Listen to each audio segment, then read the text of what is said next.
논어의 위정편에 보면은 공자가 이런 말을 합니다. 군자는 불기라. 그 말의 뜻은 군자는 그릇이 아니라는 말입니다. 군자가 그릇이 아니라는 말은 형식보다도 내용이 중요하다는 것을 설명한 말입니다. 그런데 공자는 다시 논어 공야편에 보면은 제자 자공을 옷그릇으로 비유를 했습니다.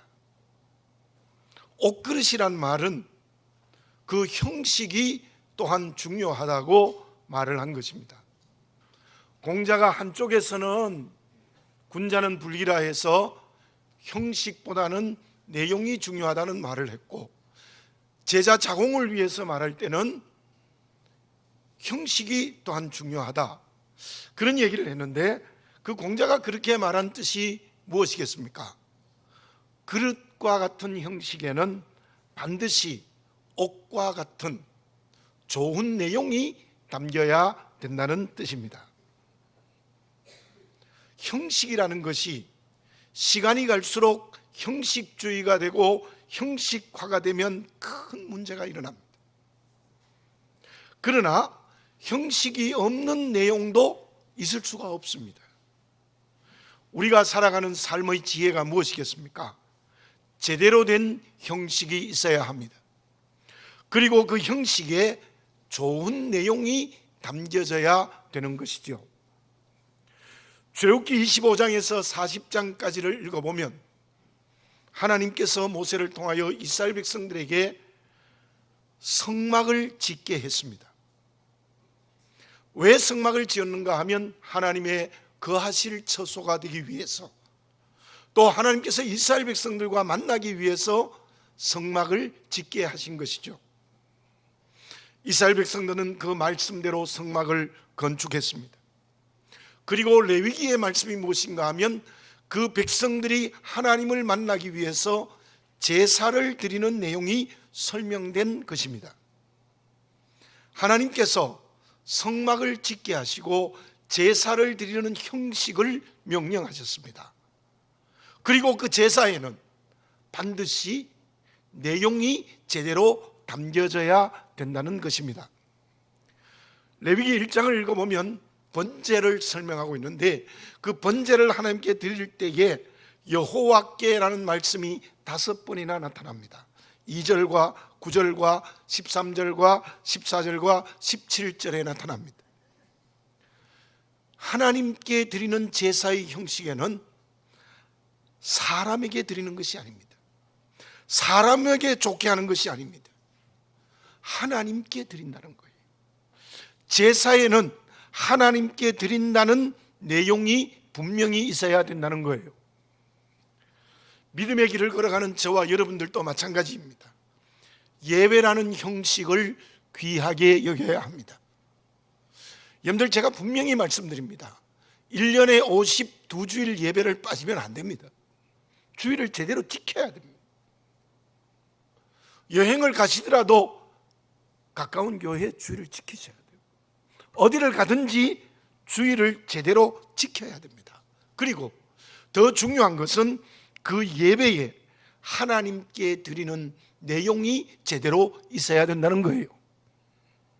예배는 보는 것이 아닙니다. 구경하는 것은 더구나 아닙니다. 예배는 온전히 하나님께 나를 드리는 것입니다.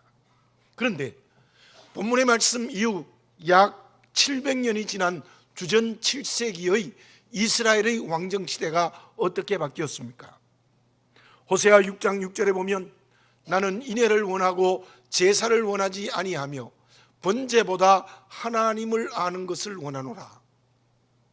아모스 5장 22절에 보면은 너희가 내게 번제나 소제를 드릴지라도 내가 받지 아니할 것이요 너희의 살찐 희생의 화목제도 내가 돌아보지 아니하리라. 번제를 드려도 하나님 안 받으시겠다는 거예요. 아무리 살찐 희생의 제물이 있어도 나는 안 받겠다. 왜 그렇게 되었습니까? 이 레위기의 명령 후에 700년이 지나면서 그 제사가 형식화되어졌습니다.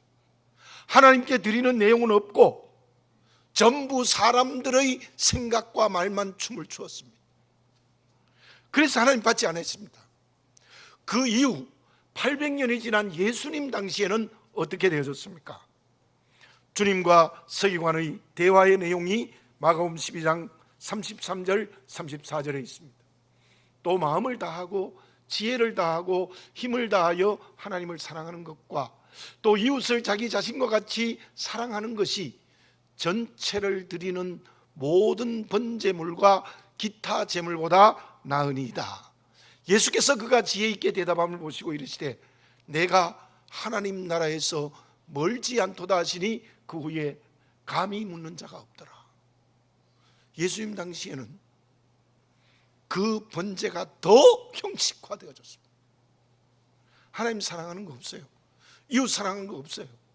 전부 형식적인 제사가 되었고 제사장은 그 성전의 제사를 통하여 물질적인 욕심을 탐하는데 급급했습니다. 더 이상 그때의 번제는 하나님께 드리는 제사가 아니었습니다. 사람의 눈에 좋고 종교 지도자들의 이익에 급급하는 제사가 되어져 버리고 말았습니다. 그렇다면 2000년이 지난 오늘 우리의 예배는 어떻습니까? 진정 하나님께 나를 드리고 있습니까? 예배라는 형식 속에 하나님께 나를 온전히 드리는 내용이 제대로 담겨 있습니까? 형식화되지 않았습니까? 사람 눈에 좋게 하지 않습니까? 어떻게 해야 될까요? 요한복음 4장 23절 24절에서 예수님께서 이렇게 말씀하셨습니다. 아버지께 참되게 예배하는 자들은 영과 진리로 예배할 때가 오나니 곧 이때라. 아버지께서는 자기에게 이렇게 예배하는 자들을 찾으시니라. 하나님은 영이시니 예배하는 자가 영과 진리로 예배할지니라. 그럼 저를 한번 따라서 해보세요. 하나님은 영이시니 예배하는 자가 영과 진리로 예배할지니라. 아멘. 아멘. 목사님이 예배를 시작할 때에 기원을 할 때 언제나 이 말씀을 끝에 합니다. 왜 그렇게 합니까? 이 예배가 하나님께 영과 진리로 드려지는 예배가 되어야 된다는 거예요. 예배의 형식 속에는 영과 진리로 예배를 드리는 내용이 담겨질 때 그게 진정한 예배입니다.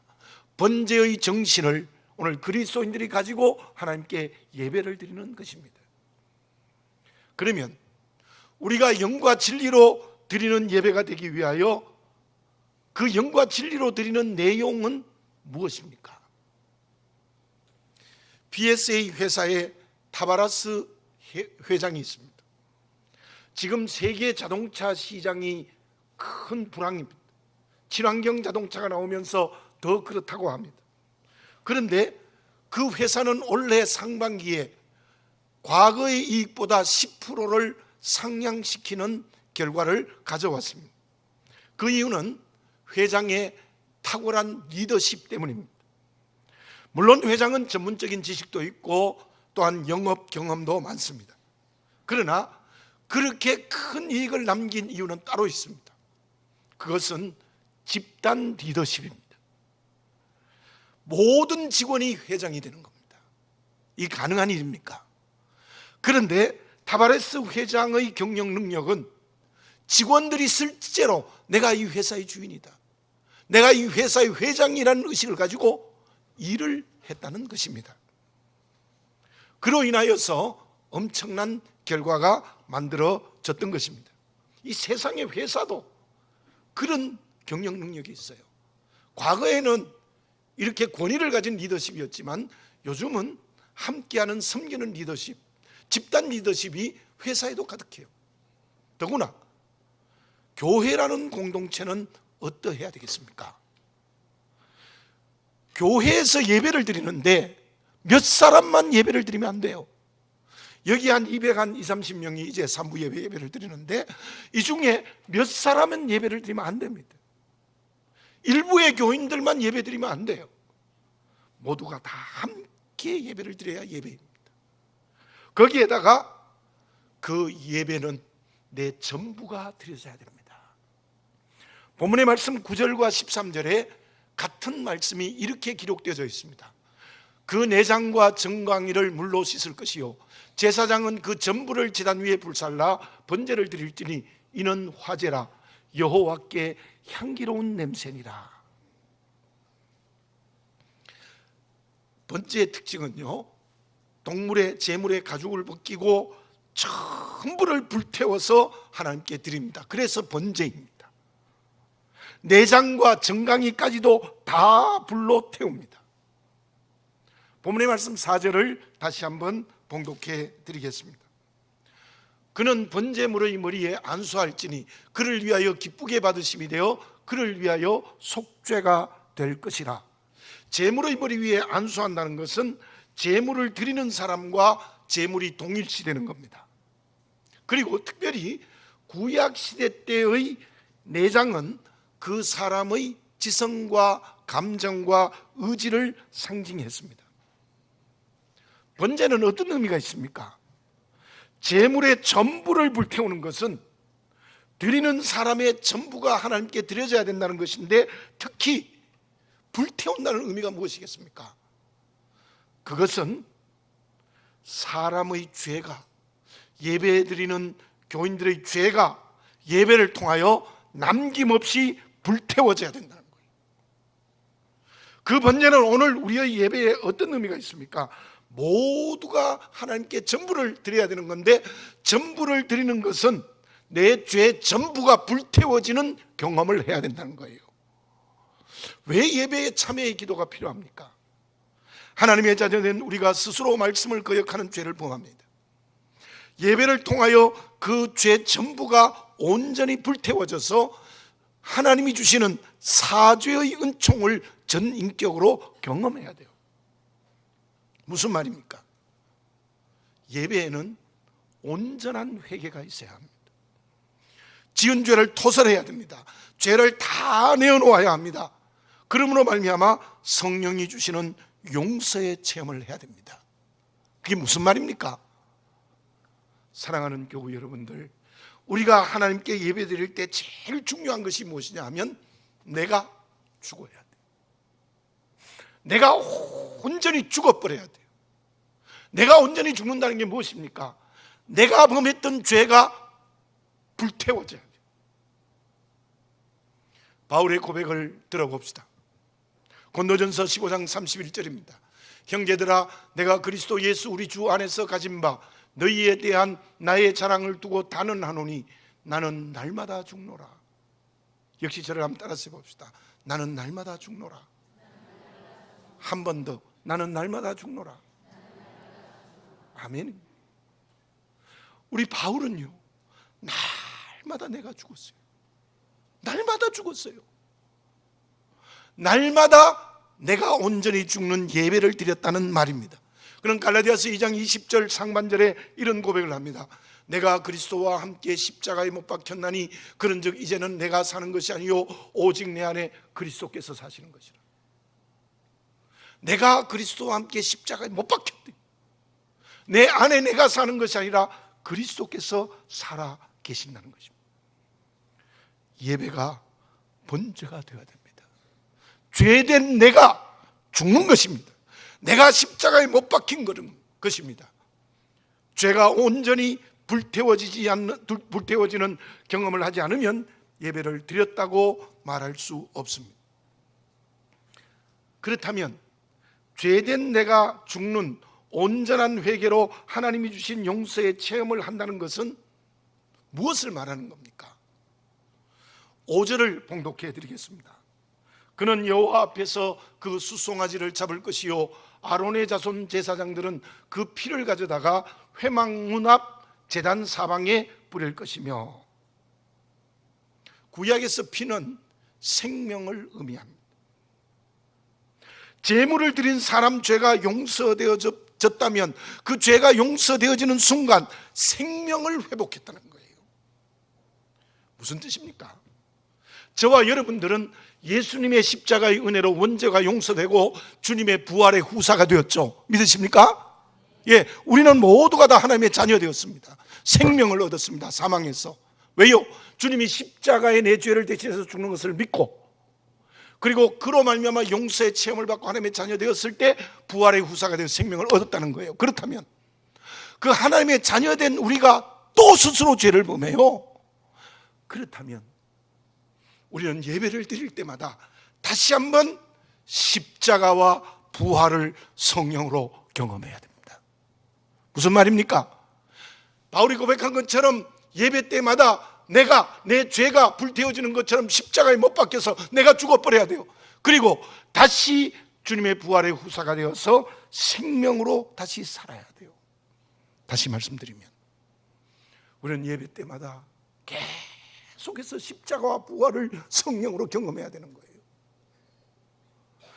내가 예배를 통해서 끊임없이 주님의 십자가에 내가 못 박아 죽고 주님의 부활과 함께 내가 다시 생명으로 다시 살아나는 이러한 경험을 성령으로 할 때 그 사람이 번제를 드리는, 오늘의 예배를 제대로 드리는 사람이라는 거예요. 창세기 22장에 아브라함의 사건이 일어납니다. 여러분들이 다 잘 아는 말씀인데요, 창세기 22장 2절을 제가 읽어보겠습니다. 여호와께서 이르시되 내 아들 내 사랑하는 독자 이삭을 데리고 모리아 땅으로 가서 내가 내게 일러준 한 산 거기서 그를 번제로 드리라. 이 기가 막히는 명령을 하는 겁니다. 100세의 아들 하나 줬어요. 외아들. 그 외아들을 하나님께 불에 태워 죽여서 내게 제사를 드리라는 거예요. 이게 순종할 가능성이 있습니까? 근데 아브라함은 어떻게 했습니까? 그 아이를 데리고, 이삭을 데리고 등에 장작까지 매어가지고 모리아 산으로 갑니다.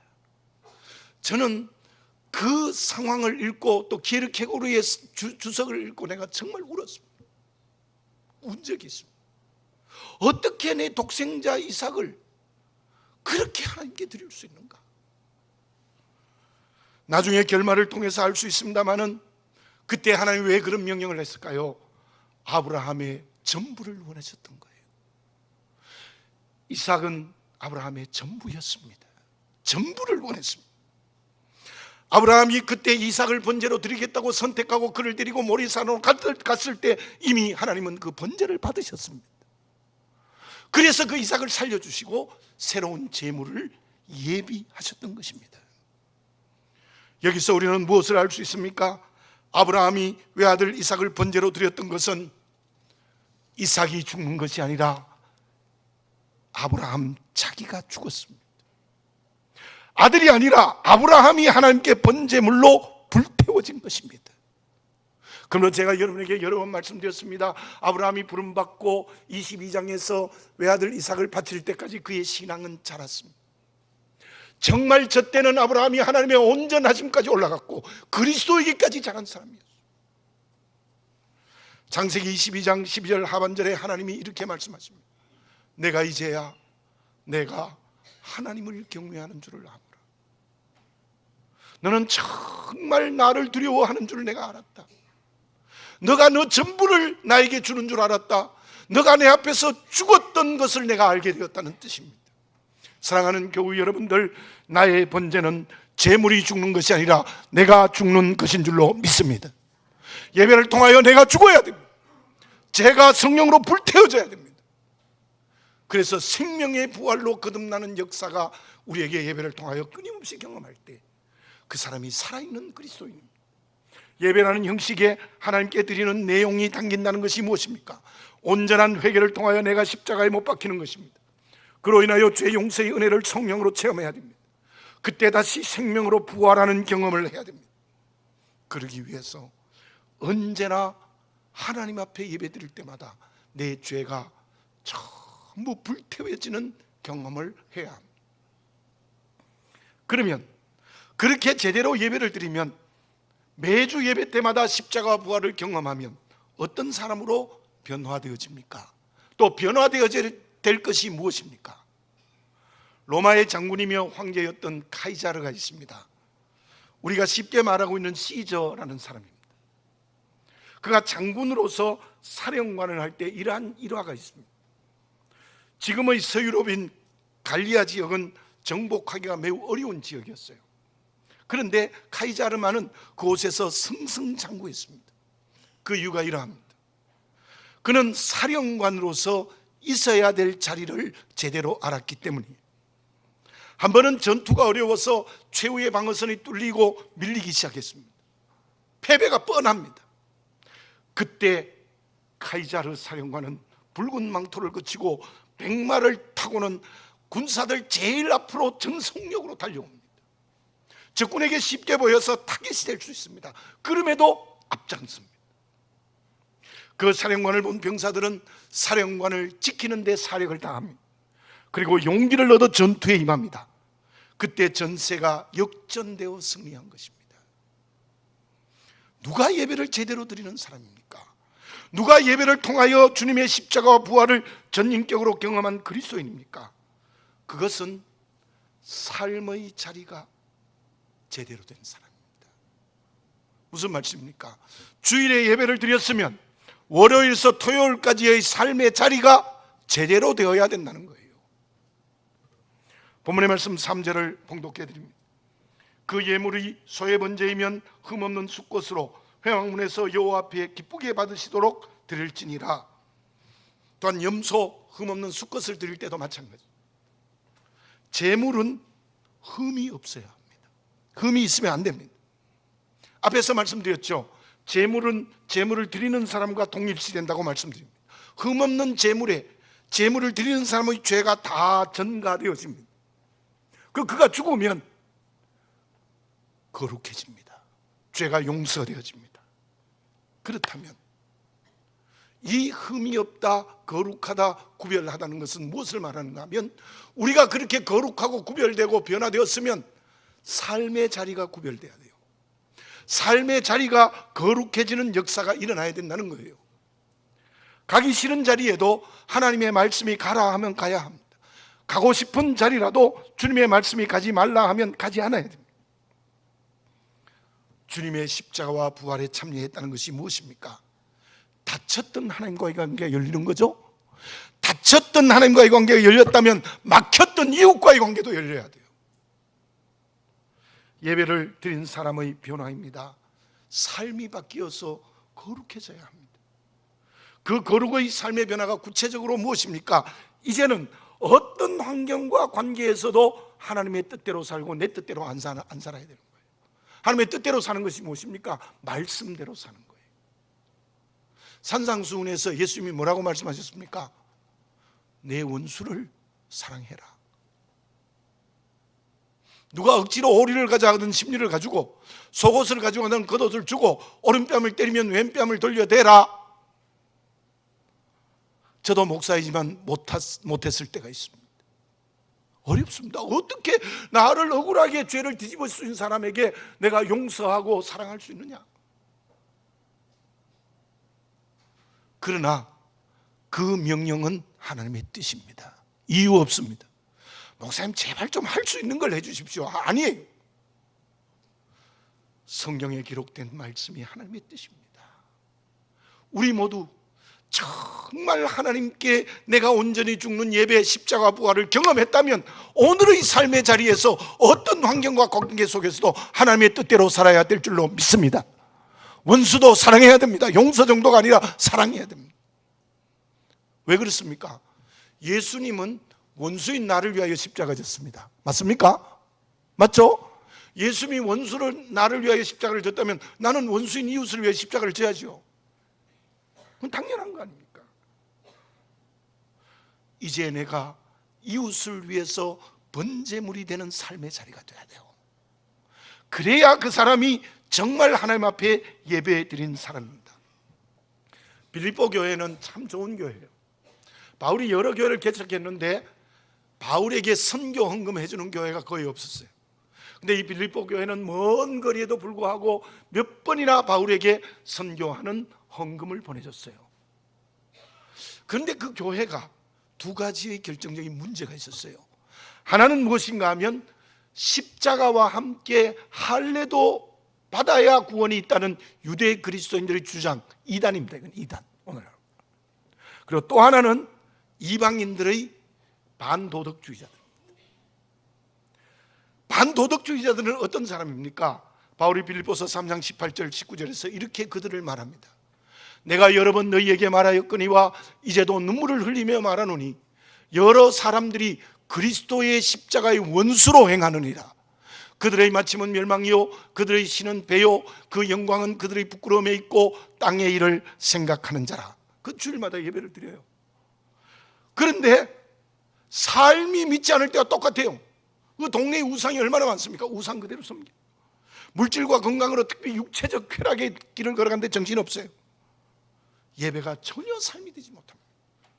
거기에 대하여 바울이 경고하고 책망합니다. 너희들은 어떻게 그리스도의 십자가의 원수로 행하느냐? 그들의 결과는 멸망, 그들의 신은 배요, 그들의 영광은 부끄러움에 있고 땅의 일을 생각하는 자. 강하게 책망했습니다. 그리고는 빌립보서 3장 20절에서 어떤 말씀을 했습니까?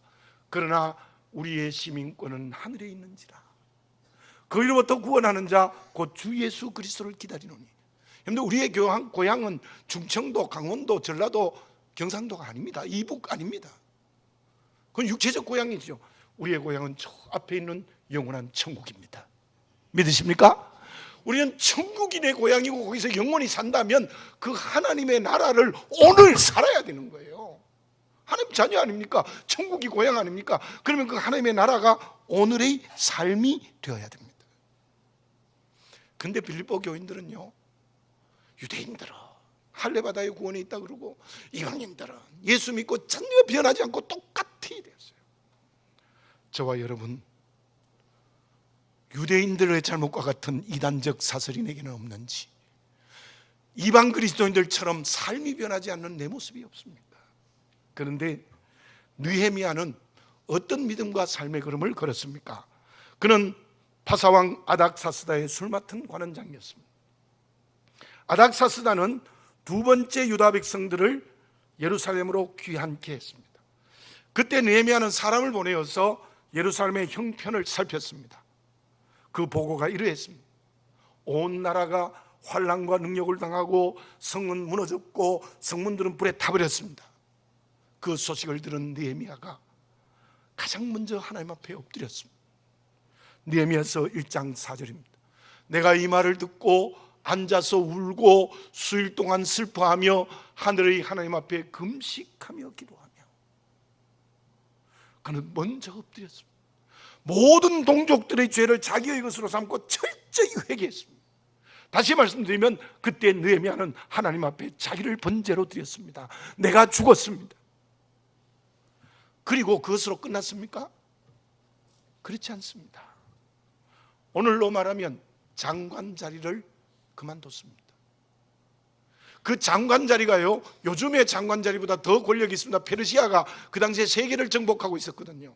거기에 장관 자리면 대단한 권력을 가지고 그걸 포기하고 왕에게 말하여서 예루살렘 총독이 되어서 예루살렘으로 왔습니다. 온갖 협박과 도비아가 죽이려고 별의별 협박을 다 했죠. 그럼에도 불구하고 52일 만에 성벽을 완공했습니다. 실로 그는 기도가 삶이 된 사람입니다. 예배가 삶이 된 사람이었습니다. 예배가 거룩한 삶으로 연결된 믿음의 그릇이었습니다. 예배가 사명이 된 사람입니다. 예배가 삶으로 바뀌어진 살아있는 신앙이었습니다. 사랑하는 교우 여러분들, 바울의 말을 다시 한번 들어봅시다. 빌립보서 2장 12절과 15절입니다. 그러므로 나의 사랑하는 자들아, 너희가 나 있을 때뿐 아니라 더욱 지금 나 없을 때에도 항상 복종하여 두렵고 떨림으로 너희 구원을 이루라. 이는 너희가 흠이 없고 순전하여 어그러지고 거스르는 세대 가운데서 하나님의 흠없는 자녀로 세상에서 그들 가운데 빛들로 나타나며 두렵고 떨림으로 구원을 이루라. 이 말씀은 말씀과 기도와 성령의 인도하심으로 내가 죽어야 돼, 거룩한 사람으로 바뀌어야 돼, 번제를 하나님께 드리라는 것, 두렵고 떨림으로 십자가와 부활을 경험해라.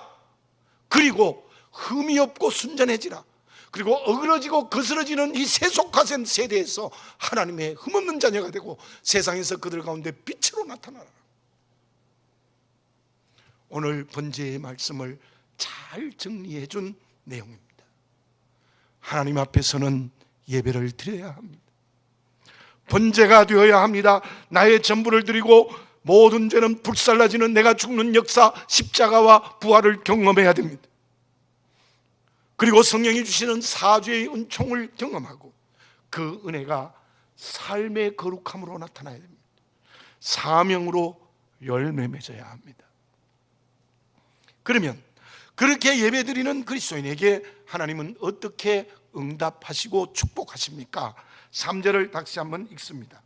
그 예물이 소의 번제이면 흠없는 수것으로 회막문에서 여호와 앞에 기쁘게 받으시도록 드릴지니라.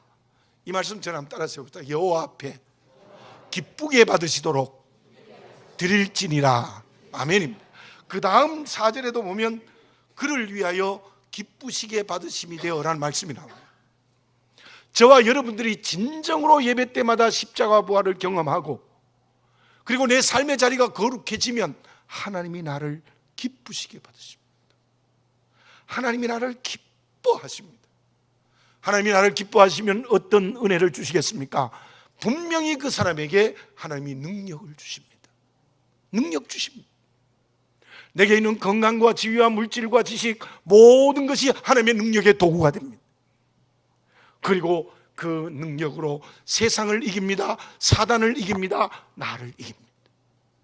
그리하여 가는 곳곳마다 하나님 주신 능력으로 승리의 역사가 일어나게 될 줄로 믿습니다.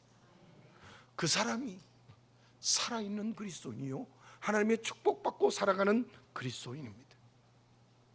나는 지금 하나님께 번제의 예배를 드리고 있습니까? 기도드리겠습니다. 거룩하신 아버지 하나님, 다시 한번 나를 오늘 이 시간 하나님의 말씀의 거울 앞에 정직하게 비춰보게 하여 주시옵소서. 과연 주일마다 드리는 이 예배가 십자가와 부활을 경험하고 있는지, 아니면 형식화되어져 버리지 않았는지, 아무것도 드리지도 않고 받지도 않는 예배가 되어 있는지 나를 보게 하옵소서. 예배를 드릴 때마다 내가 죽는 십자가와 내가 다시 생명으로 살아나는 부활을 경험하는 살아있는 예배를 드리는 그리스도인이 되게 해 주시옵소서. 그 십자가와 부활의 경험이 오늘의 삶의 자리가 거룩하고 구별되어 하나님의 말씀대로 하나님의 뜻대로 살아가는 변화의 역사가 일어나게 하여 주시옵소서. 그때 저희들은 모두가 다 하나님이 주신 능력으로 승리의 걸음을 날마다 걸어가게 될 줄로 믿습니다. 아버지 하나님, 번제의 제사가 오늘의 우리의 예배가 되게 하여 주시옵소서. 예수님의 이름으로 기도드립니다. 아멘.